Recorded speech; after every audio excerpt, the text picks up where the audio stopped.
Hello and welcome to the AG3D Printing Lab. My name is Alex Giorfanos and this is the 3D Printing Update. One of my favorite space movies is, of course, Star Wars. Empire Strikes Back is my favorite, in case you were wondering. My favorite character? Han Solo. So when I was invited to a Star Wars themed party and everyone's dressing up, having a good time, I figured, why not dress up as Han Solo? I'm going with my cohort. She's dressing up as Chewbacca.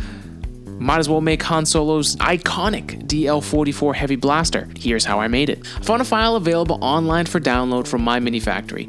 Thank you to Alan Stanford, who created this file and made it available online. I was really impressed with the quality, but also with how Alan broke down the entire blaster for 3D printing and assembly. It made the whole process really easy. The 3D printing stats.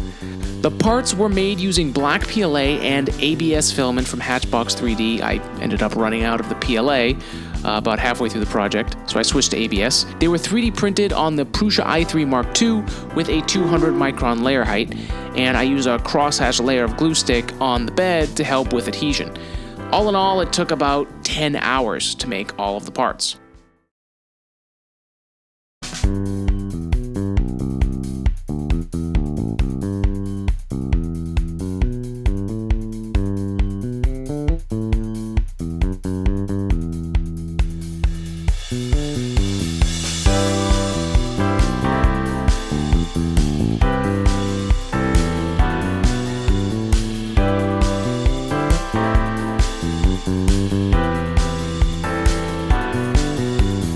The most enjoyable part, other than showing the final piece to others, was the assembly. I put the Empire Strikes on in the background while I sanded, fitted, assembled, and painted the blaster. I had enough time to even catch the ending where Han gets frozen in carbonite and Luke finally faces Darth Vader. But if that was a spoiler alert and you've missed all these years of all these cues about Star Wars and all those things, then I would consider yourself lucky.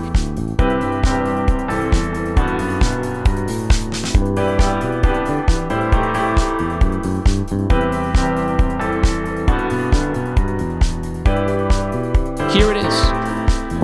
So, as you can see here, it's just I absolutely love this thing. I was really impressed with the final piece.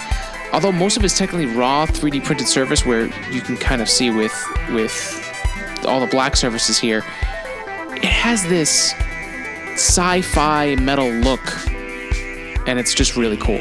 And there was just something about how the acrylic and the 3D printed layers gave it this rustic and worn look that I didn't even think was possible. The best part of this whole thing has been your reactions to the blaster online. To everyone who liked, commented, or simply loved this as much as I did, thank you. You guys made my week, and I'd love to hear more from you. So if you have any other ideas for my next cosplay project, or really anything nerdy and awesome that you'd like to see 3D printed, please let me know in the comment section below. I'd love to do more of these, and I would love your input. As always, you can find me on Twitter at AG3D Printing or at ElGreco, that's ELGR3CO. This has been the 3D Printing Update. I keep doing this with my hands. I have to figure out what to do with that.